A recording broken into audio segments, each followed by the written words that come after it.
Okay, we're live. Great, thank you very much. Hi, everyone. Welcome to the March 19th, 2026 meeting of the Maryland General Assembly's Subcommittee on Motor Vehicles and Transportation. I'm Delegate Robin Lewis. Thanks for joining us. Quick note on norms. We're glad to have outside experts and advocates join us in the Zoom. We just ask that you keep your microphone and camera off until you're asked a direct question, but thanks again for being here. And then a quick note of thanks to staff who make our work possible. My Chief of Staff, Leifka Haas, running the Zoom, and our amazing committee counsel, Patrick Tracy. Thank you guys. So let's get started. Can we pull up our agenda for today, Thursday, March 19th? And thanks everyone for being so flexible on time. It's crossover week and it requires some flexibility, so thank you. All right, at the top of our agenda, we had House Bill 421. We will not hear that bill today. There's still some work going on that bill, so delete that from your list. We're going to move first to House Bill 639. That's the Aviation Passenger Health and Safety Act from Delegate Charkoudian. Next, we'll move to House Bill 1381, the Stopping, Standing, or Parking in a Bike Lane bill from Delegate Guyton. After that, we'll tackle House Bill 1504, the Sidewalks and Bike Pathways from Delegate Hewley. Next, House Bill 938, the Anne Arundel County Crosswalk Monitoring Authorization Bill. That is a county, Anne Arundel County and City of Annapolis. It's a local bill from Delegate Baylor. We'll also tackle the similar Montgomery County Crosswalk Bill. That's House Bill 1086 from Delegate Foley. And next, the triplet of those crosswalk bills. That's House Bill 1227, the Prince George's County Crosswalk Bill from the Prince George's County Delegation. And then last, House Bill 1370. That is the local bill from the town called Rising Sun in Cecil County. This is a stop sign monitoring authorization pilot from Delegate Hornberger. So again, we will not tackle House Bill 421. We'll move on to start with Delegate Charkoudian's aviation bill. That bill has been amended. Patrick, can you walk with us, hold our hands and walk us through 639? Do we have amendments or a reprint? We do have a reprint. These are the Okay. sponsors' amendments based on a letter of advice from the Attorney General's office.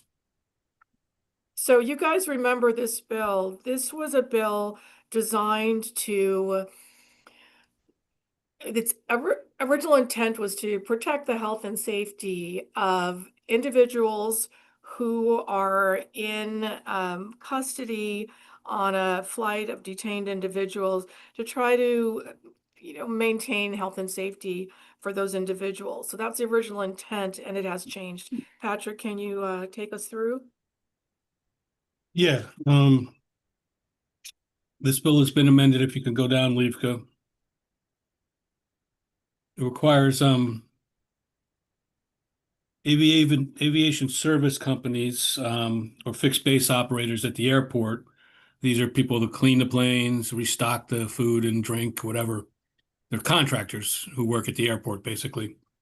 So if they service a flight with a detained individual on board, they are required to request to see the warrant that authorized the transport of the detained individual and note whether there is a warrant, whether the warrant is a judicial or an administrative warrant.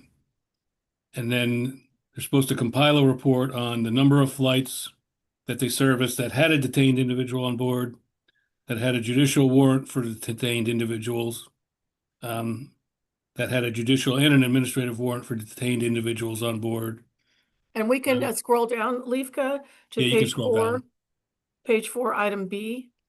Be like, boy, there we go. Sorry, Patrick, go ahead. that had detainees, and they were refueled, and whether the detainees were refueled for their safety.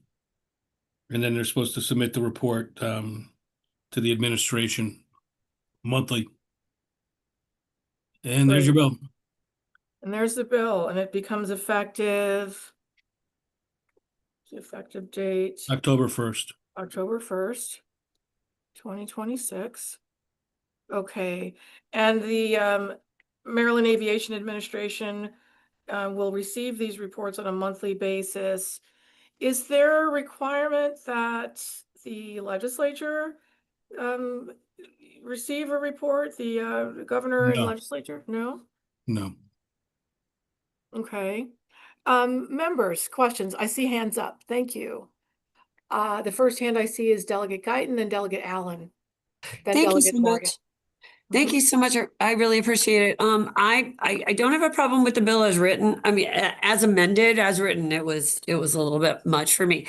But as amended, I don't really have a problem for it. I guess my question for you, and this is for I don't know, Patrick, or if there's anyone from the Maryland Aviation Administration here. I'm just surprised that if you bring somebody who is detained or you've got a friend in handcuffs and you get on a plane, you don't already have to show a warrant that you're not kidnapping someone. Is that not already in law or in regulation? Patrick, could you help us? Is there anyone from MAA here? Matt, from MDOT. Yeah, can you help us? Hello, Matt Michler, Director of Government Affairs at Secretary's Office. With me also is Tara McDaniel from MAA. I don't believe that there's necessarily a requirement. I don't know the answer to that you have to demonstrate or show a warrant. Okay, To so you just transport. walk onto a plane with someone in handcuffs with, a gun in your belt, and that's okay? I mean, I don't understand. I'm not saying, again, no problem with this if we need it, but to me, it doesn't sound, So it's very quick, strange if that's the case. And thank please you go so ahead. much. Very quickly, I think we need to remember that there is an entire process before someone gets on an aircraft, right? So they would be taken into custody according to whatever if it's state custody or federal custody, they'd be taken into custody long before they travel on an aircraft. The second thing I'd like to share is that the transportation TSA actually has jurisdiction over the transport of prisoners. And so in this case, they dictate how many guards per prisoner. They have the safety requirements. They are the ones that would be responsible should any type of incident occur on an aircraft where any passengers would have to be evacuated, so they would have the jurisdiction, and they have sole jurisdiction regarding the transport of, as you all are saying, in this case, detainees. Thank All right, you. may I ask one more, Matt? I felt like this bill, as it was introduced, was not necessarily aimed at, prisoners being moved from place to place, but it was aimed at possibly immigration enforcement and that sort of thing. I don't see that it addresses that at all anymore. Can somebody just clarify me as to why we need the bill, why it's not a duplicative effort, as amended? And then I'll stop.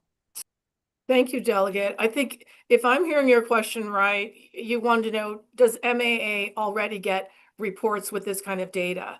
I don't believe they do. That's why the bill is before us. But Administrator McDaniel, is this duplicative of processes that already exist for MAA? No, it is not, because we would not have the authority to require this information, nor would we have the authority to enforce a federal flight to provide any form of documentation to us in order to we are as part of our grant assurances, we are required to accommodate any duly authorized flight. And so federal preemption would dictate that a flight of this nature would be duly authorized. And no, we don't have this in place at all because we just simply don't have the authority. Thank you.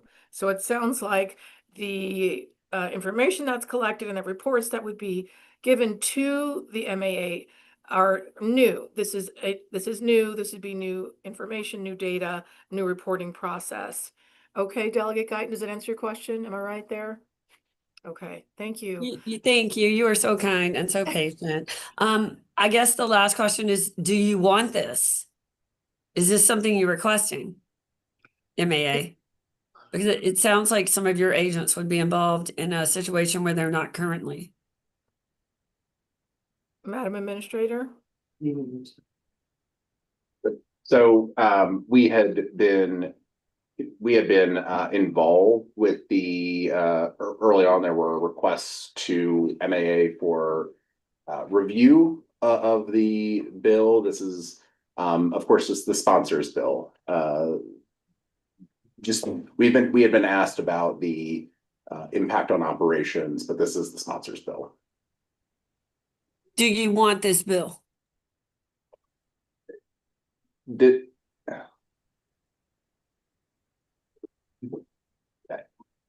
I think this is a matter for that the sponsor has raised, and it's one where we're it's a matter that the sponsor has raised, and obviously it's a very important issue, but we're we had noted some concerns with the bill as it had been drafted, and I think that there's also certain challenges with requiring responses to these reports. So I think just to make sure we understand, this data would be requested, but MAA has no authority to mandate delivery of the information. We're only allowed, the state is only allowed to ask. Is that correct? To ask the FBOs, correct?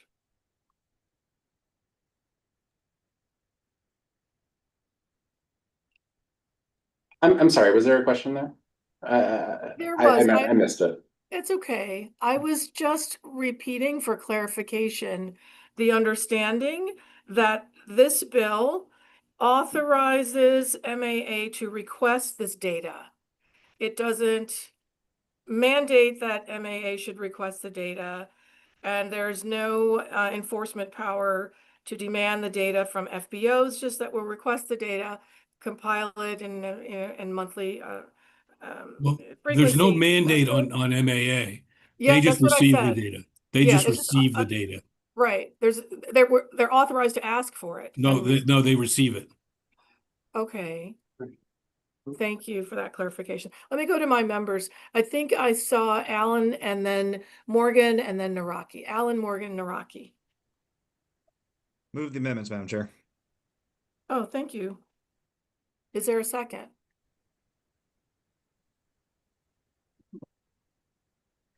Is there a second on the amendments? Okay, I'll second the amendments. Any discussion? Let's keep discussing. And I said Morgan and then Naraki. Delegate Morgan.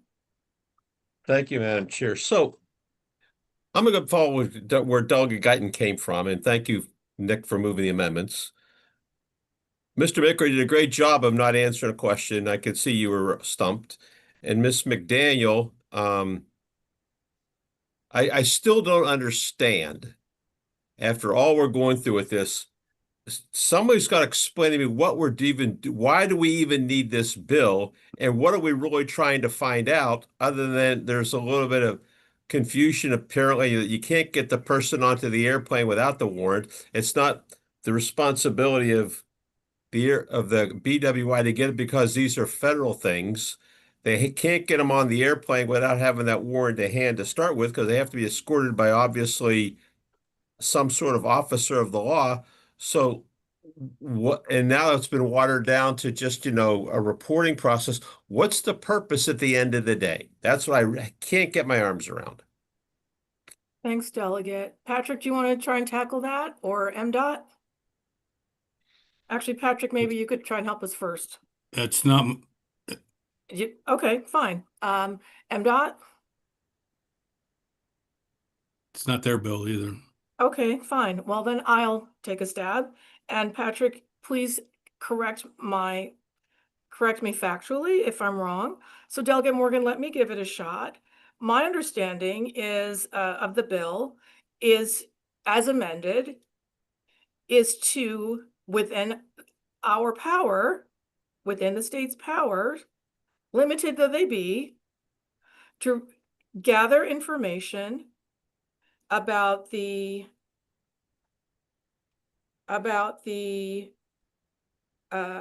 number, the presence of detained individuals, and I think that means in restraints, detained, any type of restraints for any purpose.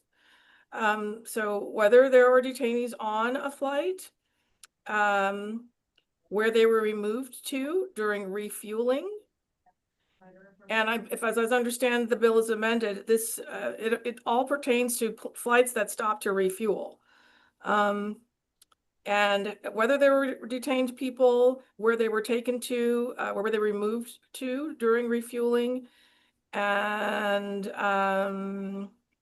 where they were removed to, and whether or not a flight that does not have a warrant for detained individuals on board.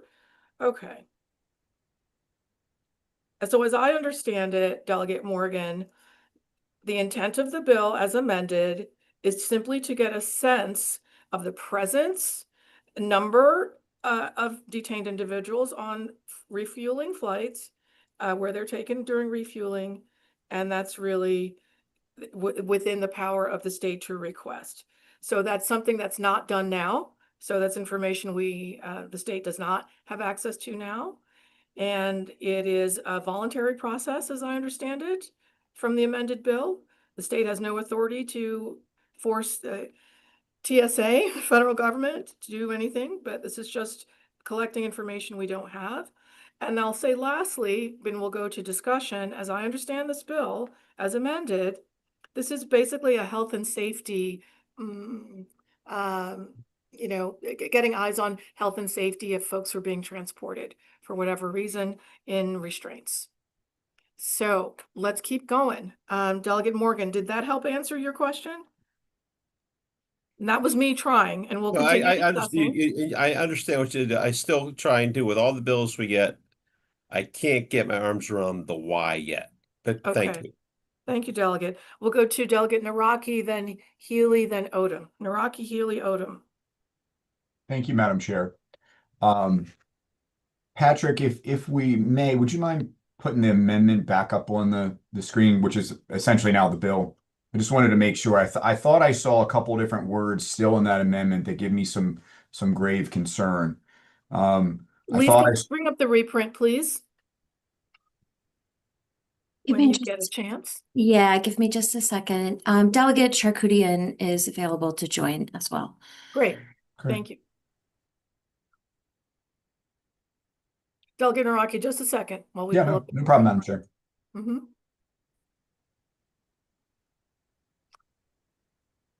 And Delegate Naraki, we've got the reprint up for you. And again, thanks Leafka for letting the sponsor into the Zoom room.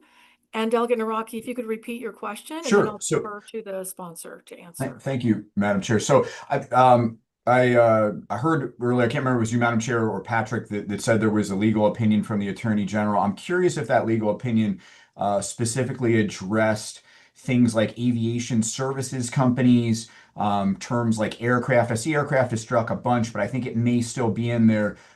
Those things are clearly prohibit. We have there's clearly preemption there with those kinds of things. Aviation service companies, for instance, that potentially brings in airlines and all kinds of other things. There is clear federal preemption there. So I'm just curious, do we have an attorney general opinion that says we can do anything with aviation services companies?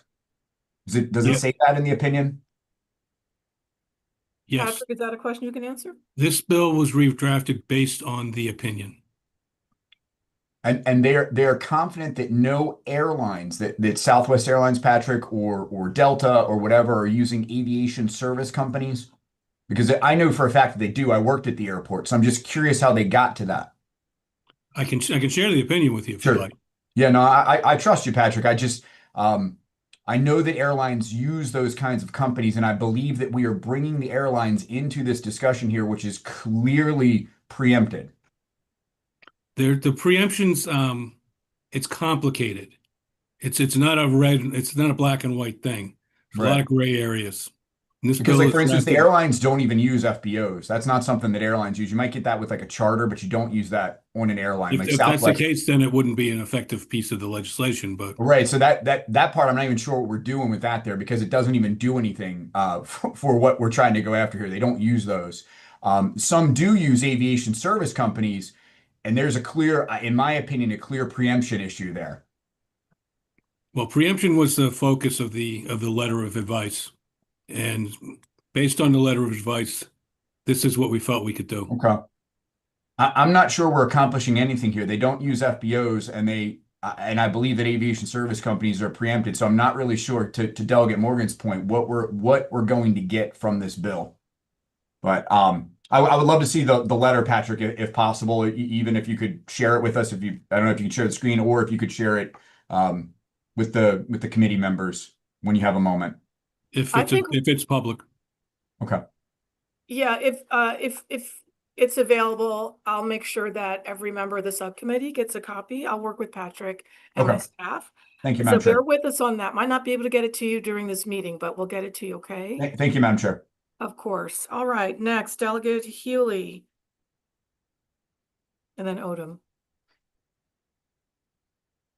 Okay, thank you so much. I truly appreciate it. I might have missed the bill hearing on this particular one. But the amendments are extensive, so I think it's more, I'm glad to have them in front of us to look at.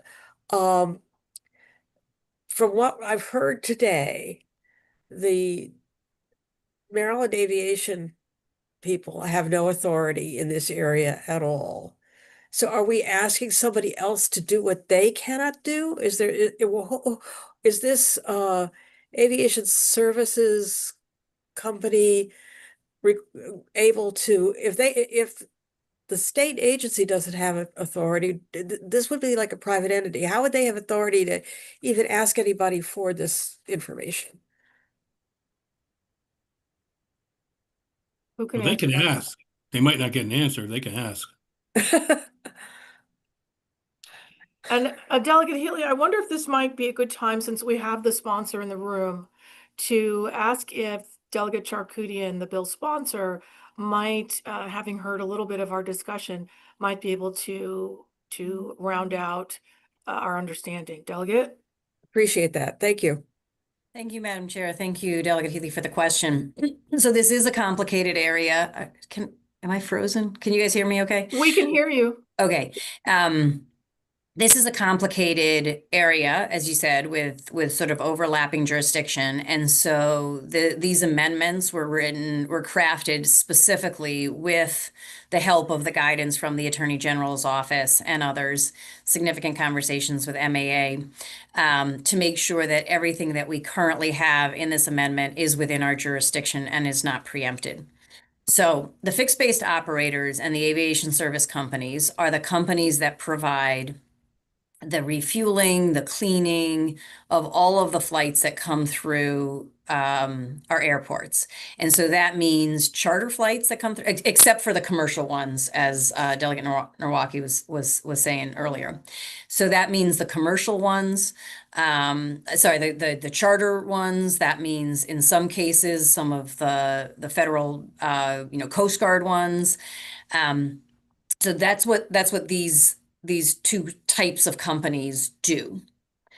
Now, what we are aware of is they have been asked to refuel flights, for example, without evidence that people who are in shackles on those flights actually, without any evidence that those people have a warrant for their arrest, which raises concerns about kidnapping. You know, if Epstein was flying through with kidnapped passengers, would we want an FBO that we have a contract with to just go refuel the flight and send them on their way, or would we want the FBO to make sure that these people were legally being transported in shackles?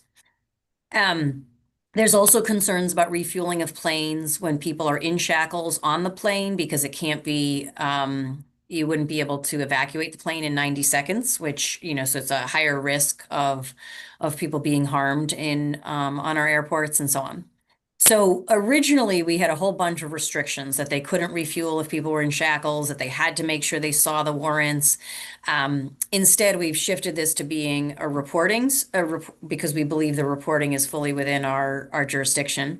And so it asks for the reports of this because I believe that it is in Maryland's interest to know how many planes are coming through with people in shackles. Are they being asked? Are companies that have a contract with the Maryland Aviation Administration being asked to engage with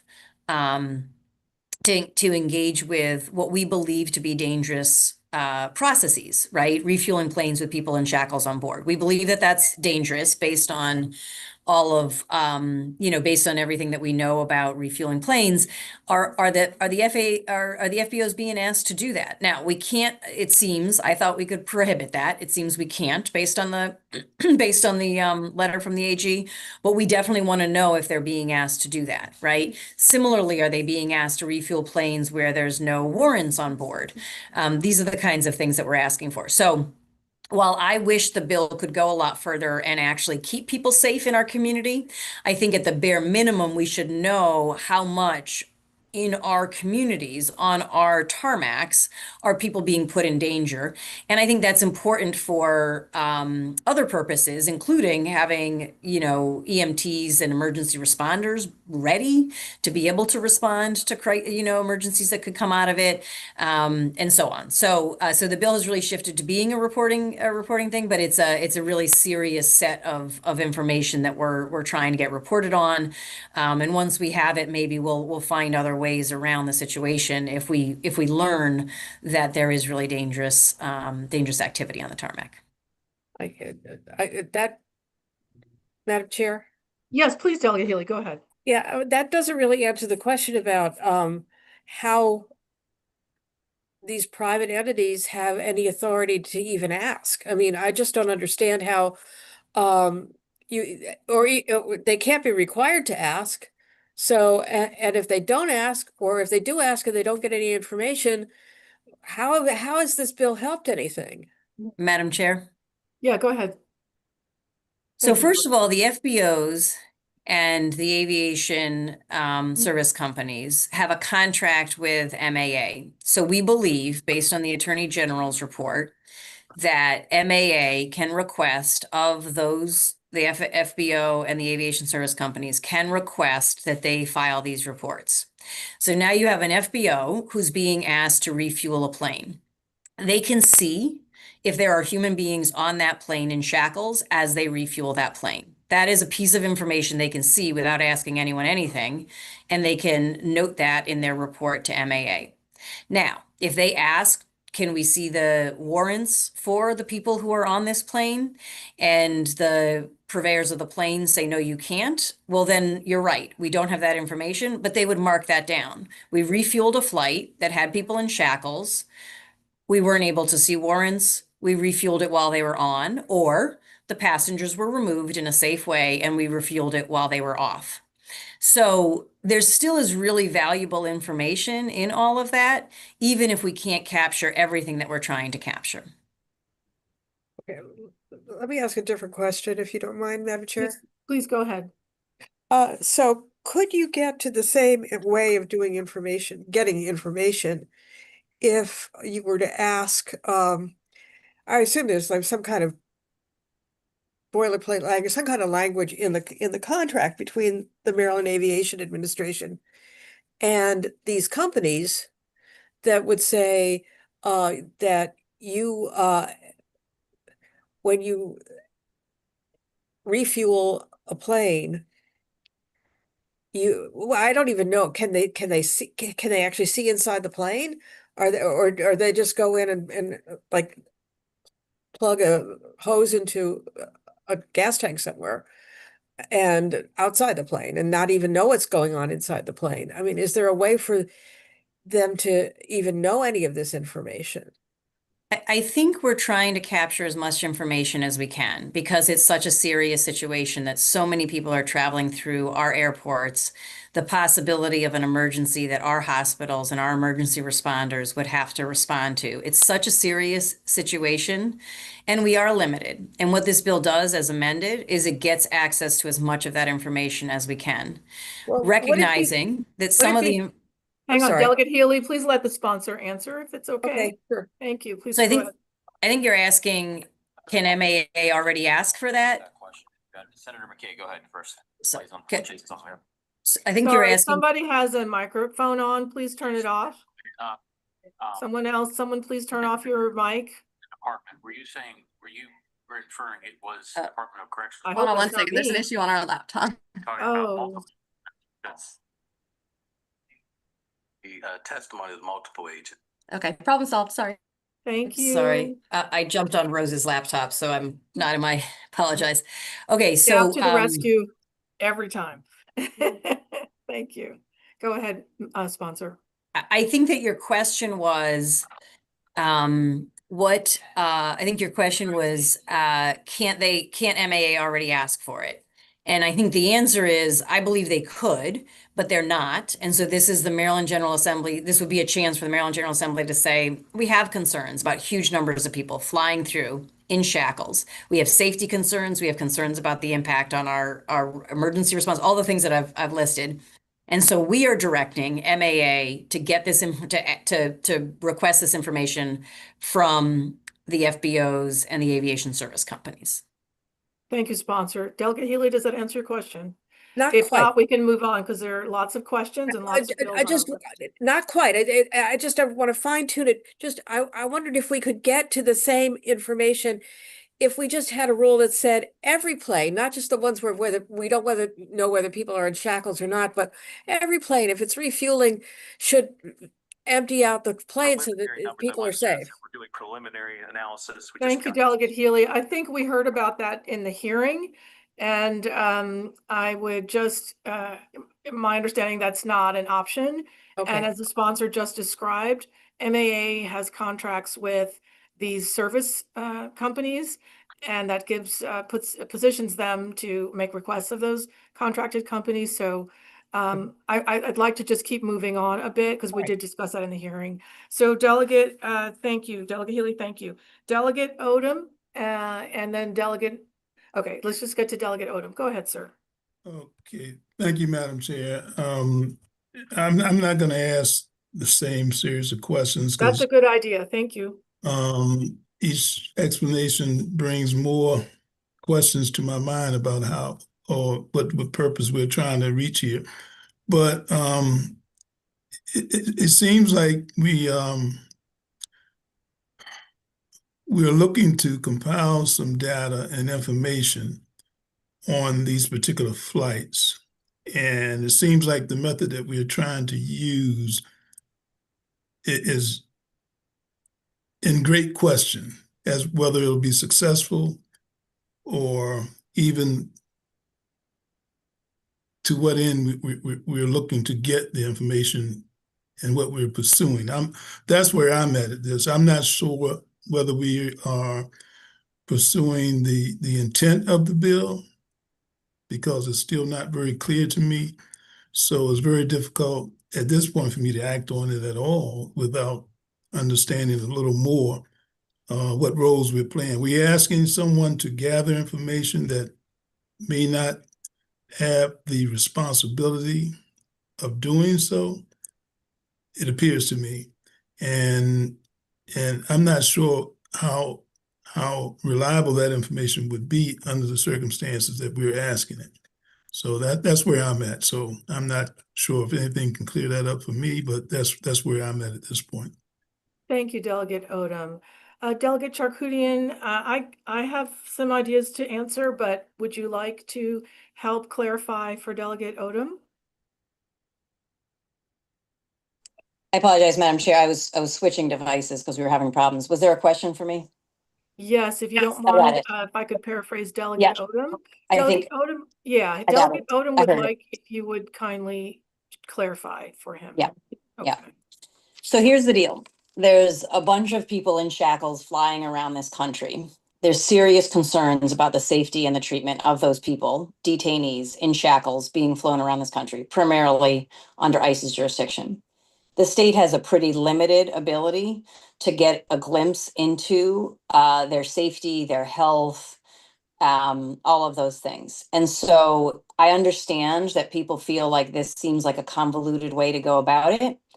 It's actually a really creative way to go about it. It would represent the Maryland General Assembly saying, we recognize we don't have control about all of this, but what we're going to do, because we care deeply about the health and the safety of people in our community being snatched up, put in shackles and put on planes and flown around the country, because we care deeply about these people, we are going to take the handful of pathways that we have, which right now is through the FBOs and the aviation service companies, to gather as much information as we can so we can start to figure out how to get at maximizing the health and the safety of people in our communities who are being snatched up, put in shackles, put on planes, sitting on tarmacs for 23 hours, and all the other ways they're being put in danger. So I appreciate that it feels convoluted to folks.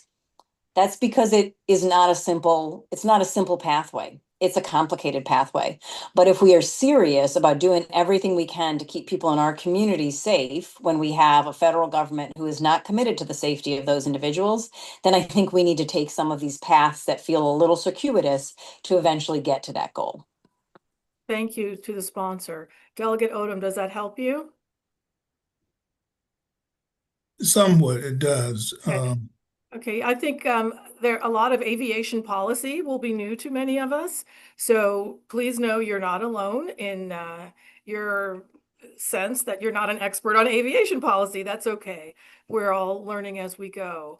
I'd like to move, if I may, Delegate Odom. Folks have had their hands up. Delegate Allen, then Delegate Naraki. Thank you, Madam Chair. Thank you, Madam Chair. I just wanted to, basically agree with everything the sponsor said. I think, like she said, the state of Maryland's power in this realm is limited, but that does not mean we should do nothing. I think this is an important issue, and it's a chance, like she said, for the Maryland General Assembly in Maryland to kind of plant our flag and tell the rest of the country what our values are, especially as people are flying through our airport. So, are we still on the amendments, Madam Chair? The I know. amendments were moved and seconded. We're discussing the amendment. Thank you. All right, thank you. Thank you. Delegate Naraki. Thank you, Madam Chair. Just two more questions. I appreciate a second bite at the apple. Maybe this is for the sponsor, possibly since she's on. How do we know who is, a detainee on a flight? How do we know that they're just that they're not in custody of ICE? How do we know that this is just not a regular federal prisoner transfer from one federal prison to another? How do we know who it is? Like, how do we know what data we're even collecting here? Yeah, well, frankly, I have similar concerns. I mean, this is what I was saying, like if Jeffrey Epstein flew through and had a bunch of, victims in shackles on board, we would want that to be documented too, right? This is why you'd be asking if there is a warrant. And if it's an FBI flight with detainees and they have warrants for them, then that would just get notated, right? And if the FBI or other federal agents are refueling planes with people on board, which is against FAA's own guidance about how planes should be refueled on board at all and shackled for sure, then we would want to know that too. So it is the Aviation Health and Safety Act. I think it's problematic if the Maryland State Police has people shackled on board without warrants and is refueling a plane with people shackled on board. That's a problem too. I would want to know that. the reason this has come to my attention, and there has always been people shackled flying through, federal agents, Maryland police, whatever, it's just that it's increased substantially since ICE has begun these massive numbers of deportation flights. So I feel the same way about all the other kinds of flights that we're describing, legal, illegal, all of them. And really think we should be getting at, now that I've started looking into this and the safety issues, especially with refueling with passengers on board, I think that we want to know all of it. I gotcha. So thank you for that. But it sounds like we don't know who they are. We don't even know if they're ICE detainees. They could be other kinds of detainees. We still wouldn't know who that is, and we wouldn't know whether they have a warrant or not because we can't ask them. We can ask. We I do have we a can ask about a warrant, we but can ask, but they don't have to. They don't have to tell- provide they don't that. have to tell us. information. That's correct. I do have one question for the MAA though. In my district is Martin State Airport. At that facility is a military base as well. It is so federalized, that airport, in fact, that the firefighting station there is actually a federal firefighting unit there. How would this work there at that facility? How would we do that there at Martin State Airport?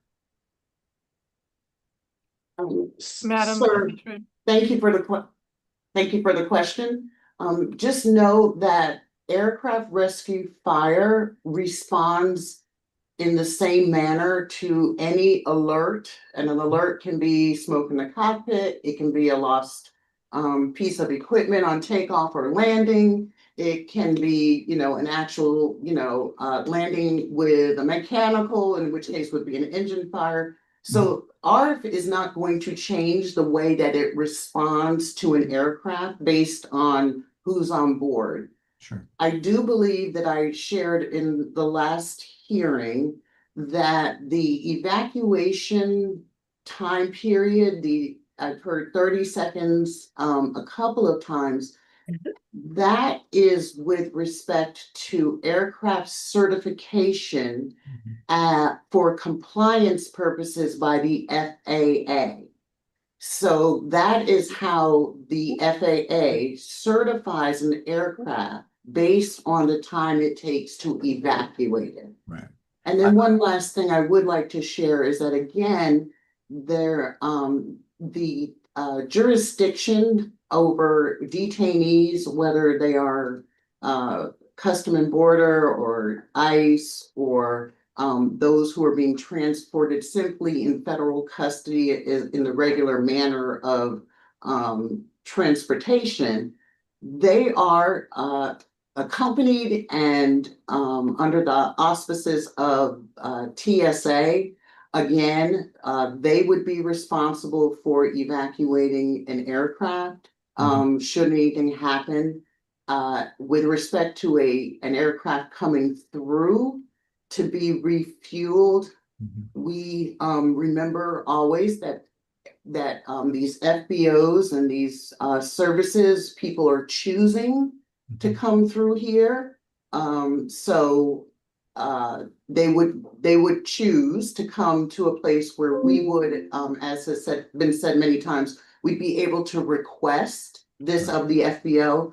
Again, it's a little more around FAA compliance versus the law, the constitutionality of it. Preemption is of course a factor, but FAA compliance, right? They have oversight over all airport sponsors, not just in the state of Maryland, obviously, all airports. And so we must always remain compliant with the FAA. I get, sorry, I think you're missing my question though. So my question is, at Martin State Airport, we have a military base there. Yes. Right? So it's a different circumstance than BWI. How do we square that with a military base there? Even if there were detainees, ICE could say, you know what, you're going to refuel from the military side. How does MAA square that there at Martin State Airport?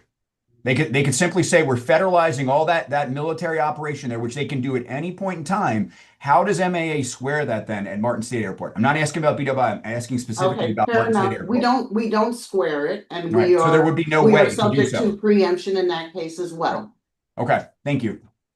I apologize for not answering that directly first time. That's okay. We welcome your thoughtful response. We need your expertise. Thank you. Okay, Delegate Naraki, sounds like your question was answered. Delegate Guyton. Madam Chair, it looks like all the questions are down, and so in the interest of time, I was going to move the previous question on the amendment. Okay, thank you so much. So the amendments have been discussed at length. Thank you all for your thoughtful questions. Amendments have been moved and seconded and discussed. All those in favor of the amendment say aye. Aye. Any opposed? No. No. Okay, I think we should do a count. Patrick, can you help me, or do I do that myself? Madam Chair, may Yes, I? Delegate. At this point, I hate to draw things out further than they are, but I really need to know what the question is before I can cast a vote. I'm not certain as to what our question is here on the amendments. Yeah, thank you, Delegate. You have a right to ask for clarification on our procedures. We reviewed the amendments before us in the reprint. The amendments simplify the bill essentially to asking for information from aviation service companies which are contracted to MAA.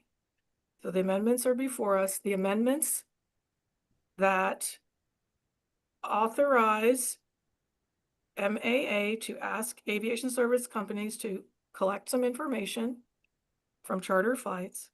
Those are the amendments. They were moved and the amendments were seconded.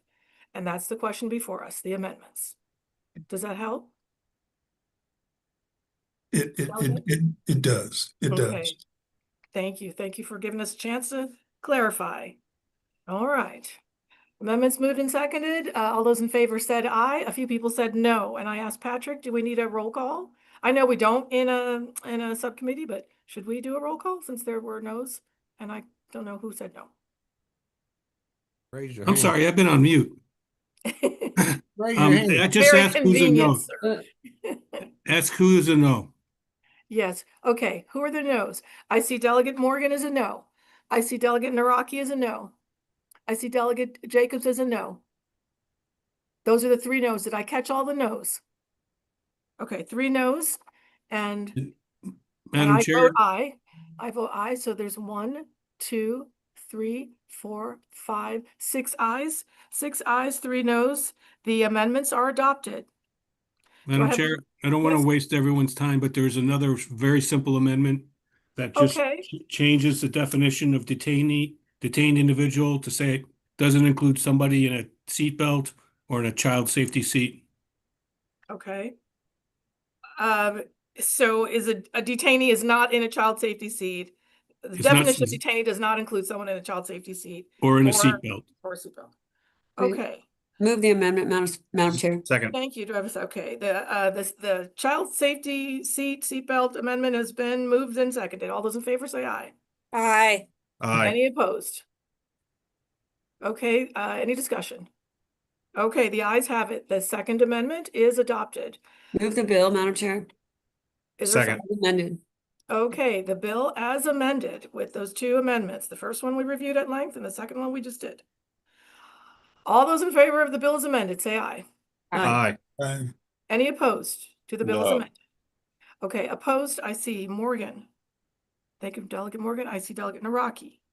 And I see Delegate Jacobs. Everyone else is an aye? Okay, 3 opposed. 3 opposed, and how many of us? 6 ayes. Okay, the bill as amended has passed. Thank you guys for your thoughtfulness. The bill having passed the subcommittee, I would just like to say to thank you guys honestly and truly from my heart. The discussion on this bill reminds me of some events in our country 160 years ago or so. And as an American who's descended from enslaved people who escaped through the Underground Railroad, which means they were helped. Their health and safety was supported so they could live, so I could be here to be your subcommittee chair. I think it's so important that we have these thoughtful conversations. All right, let's move to the next bill. The next bill. Bill number 2. Okay, we have to be on the floor in about 20 minutes. So we'll do our best. House Bill 1381, vehicle law, stopping, standing, parking. Patrick.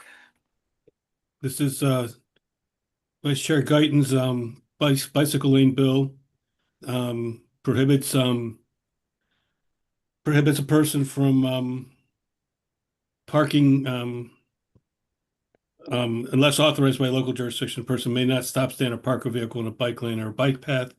The amendments add to the exception or alter one exception for loading and unloading vehicles, requiring it to be authorized by local law instead of referencing a shorter period of time. And then it adds an exemption for construction and maintenance activities in or adjacent to the right of way. And then also with respect to the loading and unloading of goods, it adds a requirement that no other parking spaces or shoulder or other space is available for parking on that block, curb space. Move the amendments. Second. Is there, okay, the amendments have been moved and seconded. Any discussion on the amendments? Hearing none. Any opposed? Okay. All those in favor of the amendment, say aye. Aye. Aye. Aye. Opposed? Delegate Odom, do you have a question? No, I'm just hitting the wrong key. No worries. Okay, amendments properly moved and seconded. All those in favor said aye. Any opposed? Delegate Morgan, are you opposed? Or are you just No, saying I'm aye? good. I'm Okay. good. Great. The amendments are adopted. Do I have a motion on the bill? Move the bill, Madam Chair. Second. Second. Okay, the bill is amended, properly moved and seconded. All those in favor say aye. Aye. Aye. Any discussion? Any opposed? Okay, the ayes have it. House Bill 1381 as amended has passed. Moving on, House Bill 1504, sidewalks and bicycle pathways, construction, reconstruction, Delegate Healy's bill. Patrick. Okay, this bill has also been amended to alter kind of the source of the funding. So now it reads from the funding program for sidewalks and bicycle pathways by MDOT in the Consolidated Transportation Program. The administration shall prioritize funding for sidewalks and bike paths that are or adjacent to highways that are subject to complete streets or another similar Vision Zero program. The sponsor worked with the State Highway Administration on this amendments and can't speak for them, but I think they're fine with the bill now. Is State Highway in the room? Mr. Michler? We're here, we are good with the bill. Great, thank you so much. Good to see you, Miss Muller. I think that's Miss Muller. You're so tiny. Yes, it is, you too. Okay, thank you. Thank you, Patrick, for the overview. State Highway is good. Move And favorable.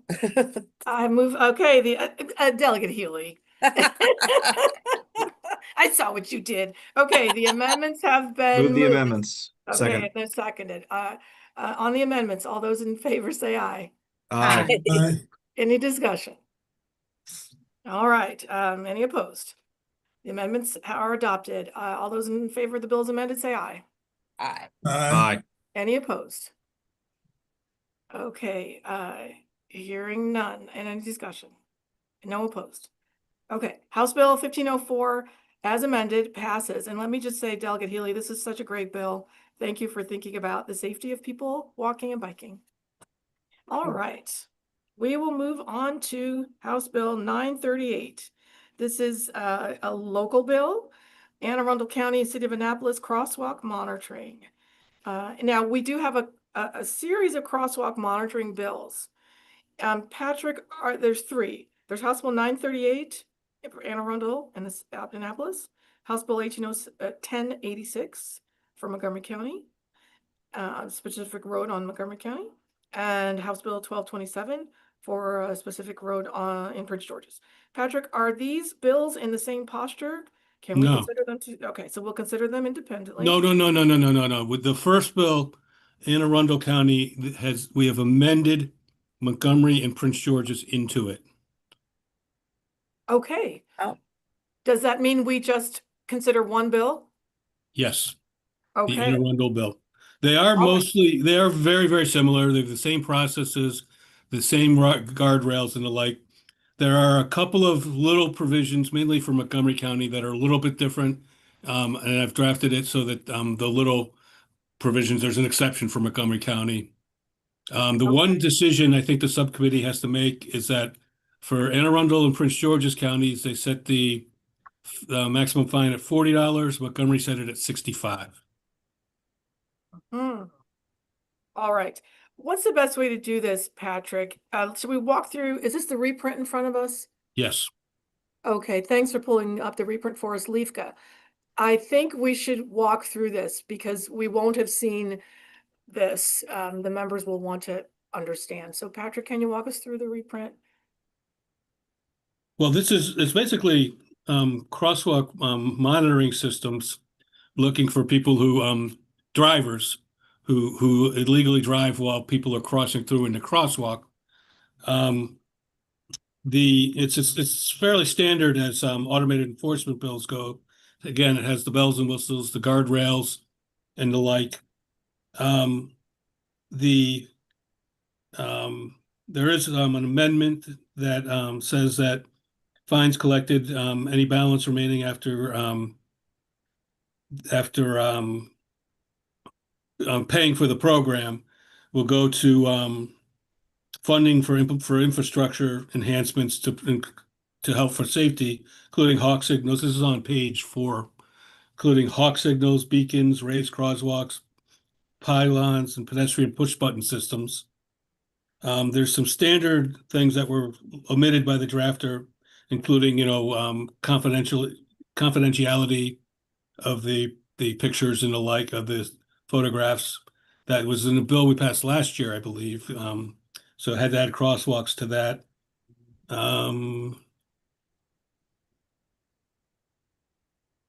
And then most of the rest of the amendments are just kind of harmonizing between the 3 bills, some of the language. And then if we get to, in this bill, page 9 of 14, there's the $40. In Prince George's, it's still 40. In Montgomery, it's 65. And what we'll do is that, because the policy of this committee has always been, we're not doing 24 different of the same program. This is our version of a merge of the program. The subcommittee can decide, and then the local jurisdiction can decide whether they want to opt in or not. And they will send us a letter to that effect. Okay, let me make sure I heard that last part. You said the subcommittee can decide whether to harmonize the penalty fees? What did you say I don't think we again? want to have 2 different penalties for different Yeah, counties.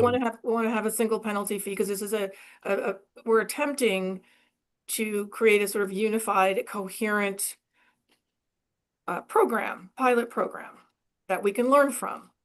And so it does make sense to harmonize the fees. Any discussion, Delegate Allen? Thank you, Madam Chair. Just to clarify, Patrick, are we setting the maximum fee? Yes. Okay.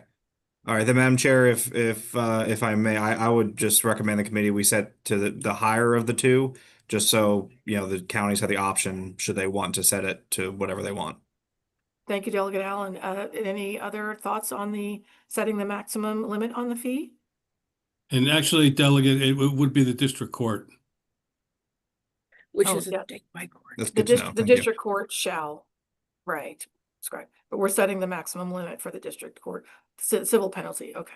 Any other thoughts? Is a $65 maximum civil penalty agreeable to members of the subcommittee? Good idea. Yeah, Okay. I like it. Okay. Nobody feels strongly opposed? Great. So Patrick, the subcommittee recommends that we adopt the $65 maximum civil penalty, and then the locals can work within that maximum. Great. I'm so pleased that we were able that the individual jurisdictions are all thinking about pedestrian and bike safety, and they all saw a similar solution, and we could create a coherent pilot program. So any questions on, yes, Delegate Hewley. I just want to be clear about what we're talking about. The district court is a statewide court, and they would set whatever the number is, no higher than $65. But the district court could set it at $40 statewide, or in all the jurisdictions where it applies. it would not be done by each individual county. Is that the way? Correct. That's why I understood what Patrick said. Okay, I misspoke. Thank you. I'm so glad you clarified that, Delegate Healy. Okay. So the district court will set, Within the parameters set within by the the parameters General set with Assembly. those. Got, okay. Thank you, Delegate Healy. That's very important. All right. Any other discussion? Move the amendments, Madam Chair. Is there a second Second. on the amendments? Thank you. The Second. amendment's been moved in second. Any discussion? Any opposed to the amendments? Speak now, forever hold your peace. All right, the amendments have been adopted. I have a motion on the bill. So moved. Second. Great, amendment, the bill is amended, has been moved and seconded. Any discussion? All those in favor say aye. Aye. Aye. Any opposed? No. There's one no? Is that just you, Delegate Naraki? Okay. Yeah, well, I guess so. Okay, great. The bill is amended, passes with bipartisan with one objection. Okay. Well done. Thank you, everyone. We will move to House Bill. We just dispensed with 3 bills in a row. Nice. Last bill on our list, House Bill 1370. This is a local bill on behalf of the town of Rising Sun, which sounds amazing, and we should organize a subcommittee trip there. Patrick, I believe there were amendments on this one. Yes, and I would bring this especially to the attention of Delegate Jacobs, who is part of this delegation, that there are additional amendments. I spoke to Delegate Hornberger this morning, and basically the problem was that the bill had the agency that's enforcing it as the State Highway Administration, which isn't going to happen.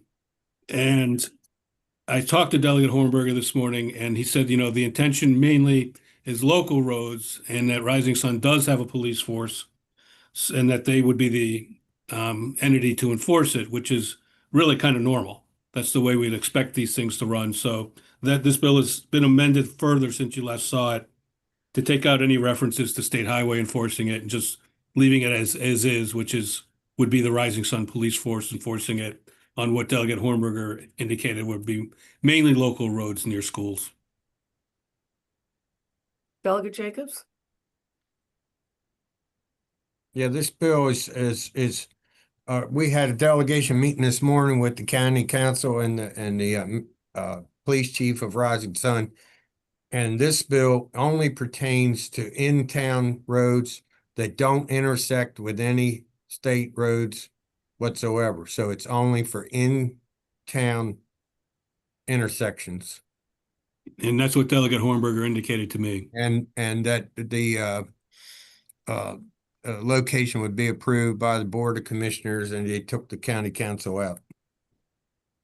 That was part of the amendments originally, yes. Okay. The City Board of Commissioners, Delegate Jacobs, is that right? And Delegate Jacobs, you'll see it again because Delegate Hornberger will have to get us another approval letter. Yeah. No, it's they took out approved by the Cecil County Council, and they inserted Board of Commissioners of Town of Rising Sun. Thank you. Any questions on the bill, on the amendments? So the amendments just make it clear that the town itself will enforce the stop sign monitoring systems, and that the locations, the roads in question are local roads, not state roads. So SHA is not involved at all. Yeah, this sounds like great local government taking control of road safety. Any other discussion? Any other questions? Move the amendments, Second. Madam Chair. Is there a second? Okay, I'll second it. All those in favor of the amendment say aye. Aye. Aye.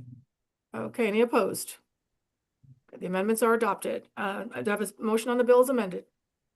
So moved. Second. Great, the bill is amended. It's been moved and seconded. All those in favor say aye. Aye. Aye. Any discussion on the bill as amended? Any opposed? Opposed. One opposed, Delegate Naraki. So this passed bipartisan, this local bill passed bipartisan with one opposed And the bill as amended passes. Well done, team. We got all of our work done before the bells even rang. Is there any other business? Okay, you guys are amazing. I appreciate your thoughtfulness and your care and concern for others. Well done. Do I have a motion to adjourn? So move. Second. All right, we are adjourned.